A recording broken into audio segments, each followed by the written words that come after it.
రాజులు మొదటి గ్రంథం 12వ అధ్యాయం 20వ వచనం. మరియు యెరోబాము తిరిగి వచ్చినని ఇజ్రాయేలు వారందరూ విని సమాజంగా కూడి అతని పిలువనంపించి ఇజ్రాయేలు వారందరి మీద రాజుగా అతనికి పట్టాభిషేకం చేసిరి. స్తోత్రం దేవా సర్వోన్నతుడా, ఈరోజు యొక్క వాక్యపు వెలుగులో మమ్మల్ని అందరినీ నడిపించి బలపరిచి ప్రతి వారికి వినగల చెవి గ్రహించుకుని అనుగ్రహించి విత్తబడిచిన వాక్యం వ్యర్థం కాకుండా ప్రతి రోజున నాటబడి నూరంతల పంట అనిపించినట్లు కృప చూపించమని నజరేయుడైన యేసు క్రీస్తు నామంలో ప్రార్థించి నమ్మి పొందుకుని నమ్మ పరమ తండ్రి, ఆమేన్. హల్లెలూయా. దేవునికి స్తోత్రం కలుగును గాక. చాలా జాగ్రత్తగా వినాలి. అసలు యెరోబాము అంటే ఎవరు యెరోబాము అని మనం ఆలోచన చేసినట్లయితే, సొలొమోను దగ్గర పనిచేస్తున్నటువంటి పనివారిలో ఒకడు. అంటే సొలొమోను ఉద్యోగస్తులు ఉంటారు కదా, ఆ సొలొమోను ఉద్యోగస్తుల్లో యెరోబాము ఒకడు. ఈ యెరోబాము చక్కగా పనిచేస్తూ ఉన్నాడు, పనిలో శ్రద్ధ కలిగినటువంటి వాడుగా ఉన్నాడు. ఈ యెరోబాము శ్రద్ధ గలవాడు, పనిలో శ్రద్ధ గలవాడు అని చెప్పి గుర్తించినటువంటి సొలొమోను వాని యొక్క శ్రద్ధను బట్టి, పనిని బట్టి ఆ పనిలో పదవిని కొంచెం పెద్ద పదవి చేశాడు. గమనించాలి, రాజుగారు గమనించి వాని పదవిని కొంచెం పెద్ద పదవిగా చేశాడు. ఈ లోకంలో ఒక సామెత ఉంటుంది, తిన్న ఇంటి వాసాలు లెక్క పెట్టేటువంటి రకం అంటారు కదా. ఆ విధంగానే తిన్న ఇంటి వాసాలు లెక్క పెట్టినట్టుగా ఈ చిన్న పదవిని పెద్ద పదవి చేసినటువంటి రాజు మీదే తిరుగుబాటు చేశాడు యెరోబాము. తిరుగుబాటు చేసి దేవుని పుణ్యాన ఈ 10 గోత్రాలకు రాజు అయ్యి మరి ఏం చేశాడో మనం చూద్దాం ఈ రోజున. అర్థమైంది కదా. యెరోబాము ఎవరంటే సొలొమోను ఉద్యోగస్తుల్లో యెరోబాము ఒకడు. ఉద్యోగం చేసుకుంటూ పనిలో శ్రద్ధగా ఉన్నాడు అని చెప్పి కొంచెం ఆ యొక్క పదవిని పెద్ద చేస్తే ఆ రాజుగారికి వెనుపోటు పొడిచినట్టుగా చేశాడనమాట ఇతను. సరే, ఈ యొక్క యెరోబాము ఇజ్రాయేలీలకి రాజు అయ్యి మరి ఏం చేశాడు అనేటువంటిది ఈరోజు మనం ధ్యానం చేసుకుందాం. మొదటి రాజుల గ్రంథం 12వ అధ్యాయం 28, 29 వచనాలు మనం చూసినట్లయితే, ఆలోచన చేసి 2 బంగారపు దూడలు చేయించి జనులను పిలిచి యెరూషలేమునకు పోవుటకు మీకు బహు కష్టము. ఇజ్రాయేలు వారలారా, ఐగుప్తు దేశంలో నుంచి మిమ్మల్ని రప్పించిన మీ దేవుడు ఇవే అని చెప్పి ఒకటి బేతేలునందును ఒకటి దానునందును ఉంచెను. చూడండి, పని చేసుకునేటువంటి వ్యక్తి ఏమయ్యాడంటే రాజు అయ్యాడు. ఈ ఇజ్రాయేలీల్ని మరి రాజుగా అయినటువంటి ఆయన ఏం చేస్తున్నాడంటే తప్పు మార్గాన్ని పురుకొల్పాడంట.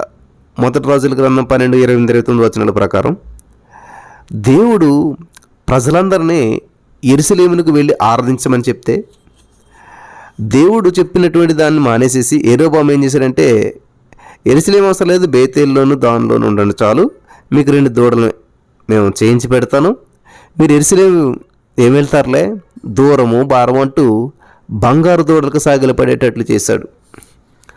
ఇందులో ఏముంది బ్రదర్ అనుకుంటున్నారా? ఎస్, ఈరోజు నీ వాక్యం వింటున్న నా ప్రియమైనటువంటి సహోదరి స్నేహితులారా, గతంలో దేవుని సన్నిధి కన్నా, దేవునిలో గడపటా కన్నా ఎంత కష్టమైనా, ఎంత ఇబ్బంది అయినా సరే, ఎలాగైనా సరే ఉండాలి దేవుని సందులో అనేటువంటి ఆసక్తి కలిగినటువంటి వారు చాలామంది. ఎప్పుడైతే దేవుడు వాళ్ళ స్థితిగతులను మార్చి, ఎప్పుడైతే దేవుడు వాళ్ళ యొక్క పరిస్థితులను మార్చి, వారి బంధకాలను విడిపించి, వారి జీవితంలో ఒక మేలు చేసి, వారికి ఉన్న అప్పుల సమస్యను విడిపించి, వారికి ఉన్నటువంటి అనారోగ్య పరిస్థితిని విడిపించి, వారికి ఉన్న ప్రతికూల పరిస్థితులను విడిపించి ఒక ఉన్నతమైనటువంటి స్థానాన్ని దేవుడు ఇచ్చినప్పుడు వాడు ఏం చేస్తున్నారు తెలుసా? ఇదే ఉద్యోగం రానని సేపు చర్చిలోకి వచ్చి ఊడ్చుకునేటువంటి వారు, ఉద్యోగం లేనని సేపు దేవుని సన్నిధికి వచ్చి ఊడ్చుకుంటూ, చాపలేసుకుంటూ, ఏదో పని చేసుకుంటూ చర్చిలోనే గడిపేటువంటి వారు ఈ రోజున ఉద్యోగం వచ్చాక చర్చికి రావడానికి సమయం లేదు. చూసారా? గమనించదగ్గ విషయాలు ఇవన్నీ కూడాను మన జీవితంలో జరుగుతున్నటువంటివి. చాలామంది ఇక్కడ యెరోబాములు చాలామంది ఉన్నారు. దేవుడు ఇవ్వనంత వరకు ఎంతో నమ్మకంగా ఉన్నటువంటి వారు, దేవుడిచ్చిన తర్వాత నమ్మకత్వాన్ని కోల్పోయినటువంటి వారు, దేవునికి దూరం అయిపోయినటువంటి వారు చాలామంది ఉన్నారు ఈ రోజున. ఆ యెరొబోములు చాలామంది ఉన్నారు. చూడండి, దేవుడు ఏం చెప్పాడంటే యెరూషలేము వెళ్ళాలి, ఎక్కడ ఆరాధించాలని దేవుడు చెప్తే, దేవుడి మాటకు వ్యతిరేకంగా అంత దూరం ఎందుకులే, అంత భారం ఎందుకులే అని చెప్పి 2 దూడలు చేయించి విగ్రహారాధన వైపు నడిపించాడు యెరొబోము. నెంబర్ 1. నెంబర్ 2 ఏంటంటే 2 రాజులు 12:31 మనం చదివినట్లయితే, మరియు అతడు ఉన్నత స్థలములను కట్టించి మందిరముగా ఏర్పరిచి లేవీయులు కాని సాధారణమైన వారిలో కొందరిని యాజకులుగా నియమించాడు. అర్థమవుతుంది మీ అందరికీ కూడాను. ఉన్నత స్థలాలపై దేవతా మందిరాలను కట్టించాడు. మందసం, కరుణాపీఠం, దేవుని సన్నిధి అంటూ లేనటువంటి స్థలాలను ఎంపిక చేసి ఆరాధనా స్థలాలుగా చేసేసాడు. పొగరు తలకెక్కితే తిక్క తిక్క తిక్క పనులు ఇలాగ చేస్తారు మనుషులంట. చూసారా, ఎటువంటి స్థితిలో నుంచి ఎటువంటి స్థితిలోకి వెళ్ళిపోయాడు చూసారా.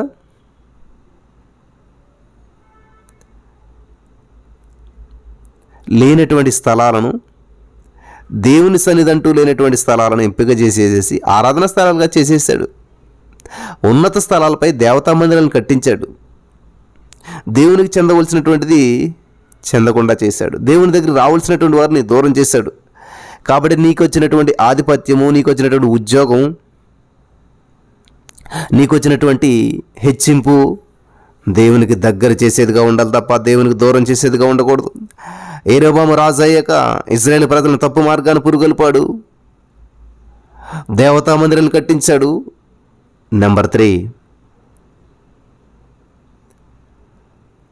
ఏం చేస్తున్నాడంటే ఇప్పుడు యాజకులుగా సామాన్యులను నియమించాడు. సామాన్యులను యాజకులుగా నియమించాడు. 1 రాజుల 12:37 ప్రకారం.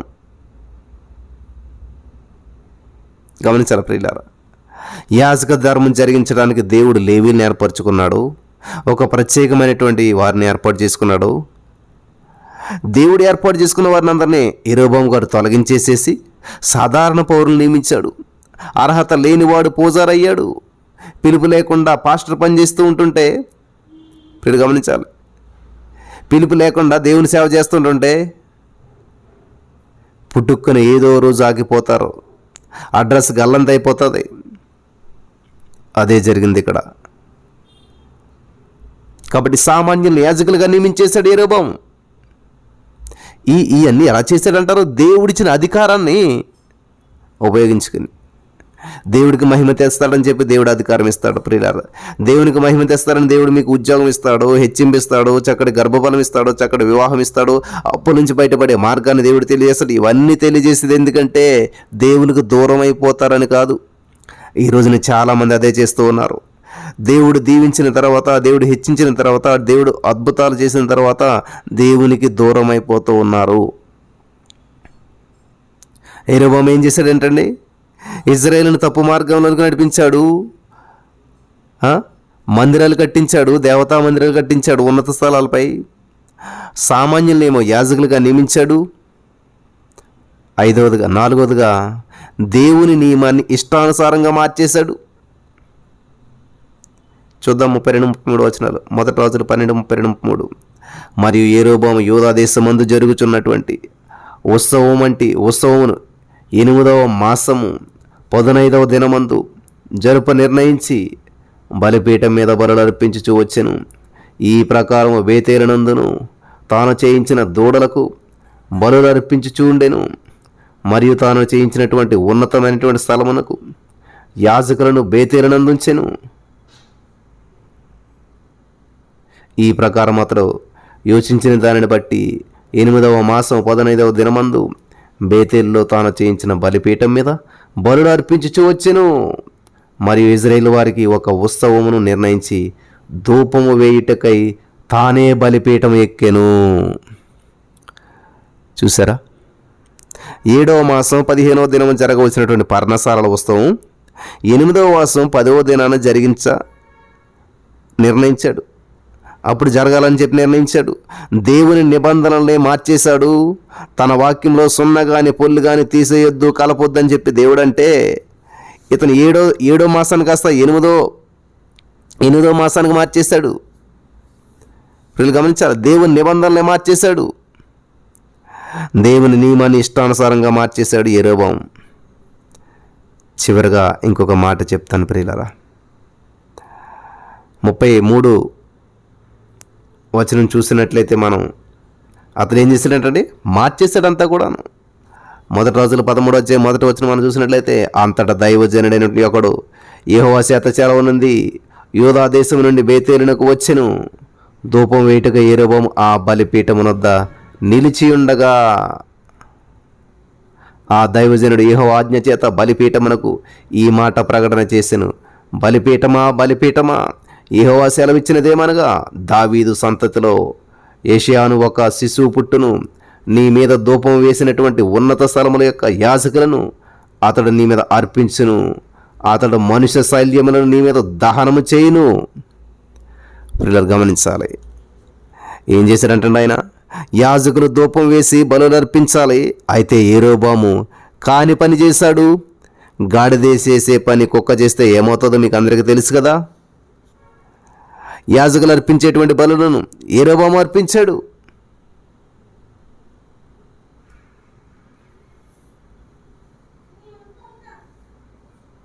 హల్లెలూయా. కాబట్టి ఎవరు చేయవలసిన పని వాళ్ళు చేయకుండా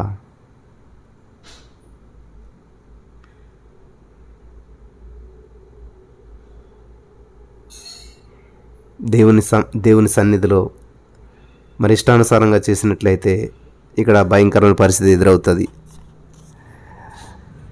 ఇక్కడ 5 పనులు చేశాడు ఆయన యెరొబోము గారు. వంకర బతుకు. యెరొబోము గారు జీవించింది ఏంటంటే వంకర బతుకు. అందుకనే కొన్నిసార్లు హెచ్చింపు అనేటువంటిది మంచిది కాదు. చాలామంది బ్రదర్ ఎంత ప్రార్థన చేసినా దేవుడు ఆలకించట్లేదేంటి, ఎంత ప్రార్థన చేసినా దేవుడు జవాబు ఇవ్వట్లేదేంటి, ఎందుకని మాకు ఈ శ్రమలు, వాటి నుంచి విడిపితే వంకర బతుకు అయిపోతుంది మాట చాలామంది. ఆ సమస్యల నుంచి బయటపడేలా చేస్తే వంకర బతుకు అయిపోతుంది చాలామంది. దేవుని మర్చిపోతారు. అప్పటి వరకు దేవుని వైపే చూస్తూ నిదానంగా నడిచినటువంటి వారి జీవితాలంతా వంకర బతుకు అయిపోతాయి. గమనించాలి నా ప్రియమైనటువంటి సహోదర స్నేహితులారా. మంచి కుటుంబంలో పుట్టాడు, మంచి జీవితం, మంచి క్రమశిక్షణ ఉన్నటువంటి వ్యక్తికి ఎప్పుడైతే అధికారం వచ్చిందో, ఎప్పుడైతే దేవుని హెచ్చించాడో, దేవుడు శాసనాల్లో మార్చేశాడు, దేవుడి పిల్లలను తప్పు మార్గంలోకి నడిపించాడు, ఉన్నత స్థలాలపై దేవతా మందిరాలు కట్టించాడు, సామాన్యులను యాజకులుగా నియమించాడు, దేవుని నియమాన్ని ఇష్టానుసారంగా మార్చేశాడు, యాజకులు అర్పించే బలులు యెరొబోము అర్పించాడు. చూసారా ఎంత ఘోరమైనటువంటి పనులు చేశాడో. కాబట్టి దేవుడు నన్ను హెచ్చించేది ఎందుకో తెలుసా? దేవుని మహింపరుస్తామని, దేవుని కనపరుస్తామని. విగ్రహారాధన కలిగినటువంటి కుటుంబం నుంచి అబ్రహాము పిలువబడ్డాడు. విగ్రహాలు చేసేటువంటి వ్యక్తి విగ్రహారాధన కుటుంబం నుంచి పిలువబడినటువంటి అబ్రహాము గారు బుద్ధిగా బతికాడు. దేవుడు చెప్పినట్టుగా చేశాడు. హల్లెలూయా. నీ తల్లిని నీ తండ్రిని నీ దేశాన్ని విడిచిపెట్టరామంటే వచ్చేశాడు. విగ్రహారాధికుడు దేవుని మాటను తూచా తప్పకుండా వినొచ్చాడు. విగ్రహారాధన లేనటువంటి జాతి నుంచి వచ్చినటువంటి యెరొబోము విగ్రహారాధన చేసి పతనమయ్యాడు. యెరొబోము పాపము ఇశ్రాయేలుల నాశనానికి దారితీసింది. యెరొబోము చేసినటువంటి పాపం ఇశ్రాయేలులందరి నాశనానికి దారితీసింది. అబ్రహాము యొక్క విధేయత, అబ్రహాముకు మీదకి వచ్చిన ఆశీర్వాదం, ఈరోజు మనమంతా కూడా అబ్రహాము బిడ్డలమయ్యాము, అబ్రహాము ఆశీర్వాదానికి మనం వారసులమయ్యాం. హల్లెలూయా. అన్యుడి యొక్క విధేయత ఆశీర్వాదానికి కారణం తీస్తే, ఇప్పుడు గమనించాలి, అన్యుడి యొక్క విధేయత ఆశీర్వాదానికి కారణమైతే, మరి దేవుని బిడ్డ యొక్క అవిధేయత ఏమైందంటండి? పతనానికి కారణమైంది, నాశనానికి దారి చేసింది. క్రిస్టియన్ ఫ్యామిలీలో పుట్టాడు యెరొబోము, క్రిస్టియన్గా పెరిగాడు, దేవుని బిడ్డగా జీవించాడు, దేవుని బిడ్డగా పెరిగాడు. కానీ అధికారం వచ్చిన తర్వాత చేసినటువంటి అవిధేయత వల్ల జాతి మొత్తానికి నాశనానికి కారణమైంది. ఇశ్రాయేలు నాశనానికి దారితీసింది యెరొబోము చేసినటువంటి పాపం. ఈ విషయాలు నేను ఎందుకు చెప్తున్నానంటే, ఇక్కడ అబ్రహామా యెరోబోమా, రెండు జీవితాలు దేవుడు ఈ రోజున మన ముందు పెట్టి ఉన్నాడు. ఈ రోజున మన ఎదురుగా రెండు జీవితాలు కనిపిస్తూ ఉన్నాయి. విగ్రహారాధికుడైనటువంటి విగ్రహారాధన కుటుంబంలోంచి వచ్చినటువంటి అబ్రహాము పిలువబడినటువంటి పిలుపుకు తగినట్టుగా బుద్ధిగా జీవించాడు, బుద్ధిగా బతికాడు, దేవుని మాట తూచా తప్పకుండా పాటించాడు. విగ్రహారాధికుడైన వ్యక్తి ద్వారా దేశాలకి ఆశీర్వాదం వచ్చింది. ఈరోజున మనం అబ్రహాం సంతానాన్ని పిలువబడుతున్నాం, అబ్రహాం ఆశీర్వాదానికి వారసుడిగా పిలువబడుతున్నాం. క్రైస్తవుడిగా పుట్టి, క్రైస్తవుడిగా పెరిగి, క్రైస్తవ కుటుంబంలో జీవించి, క్రైస్తవ నియమాలను కొంతకాలం అనుసరించి అధికారం వచ్చిన తర్వాత పిల్లలు గమనించాలి, అధికారం వచ్చినటువంటి విగ్రహారాధన లేనటువంటి జాతి నుంచి వచ్చినటువంటి యెరోబోము విగ్రహారాధన చేసి పతనమైపోయాడు. యెరోబోము చేసినటువంటి ఆ పాపము పతనం వల్ల ఇశ్రాయేలీయుల నాశనానికే దారి తీసిందనమాట అదంతా కూడా. కాబట్టి ఈ రోజున అబ్రహాము యెరోబోము, అబ్రహాము యెరోబోము, యెరోబోము అబ్రహాము. చూడండి, రెండు జీవితాలు మన ఎదుట ఉన్నాయి. మన జీవితం ఎదుటి వారికి ఏం చేస్తూ ఉంది, ఏమి నేర్పిస్తూ ఉంది? మన జీవితం ఎదుటివారికి ఏమి నేర్పిస్తుంది, ఏమిస్తుంది? ఆలోచించేద్దాం. మనం అబ్రహాములాగా ఉన్నామా, యెరోబోములాగా ఉన్నామా? మన జీవితం ఏంటి? అబ్రహామా, యెరోబోమా? వంకర జీవితమా? వంకర జీవితం జీవించి నిదానం చేసుకున్నది అబ్రహాం అయితే, నిదానమైన జీవితం జీవించి వంకరతో అవలోకి వెళ్ళిపోయినటువంటి వాడు యెరోబోము.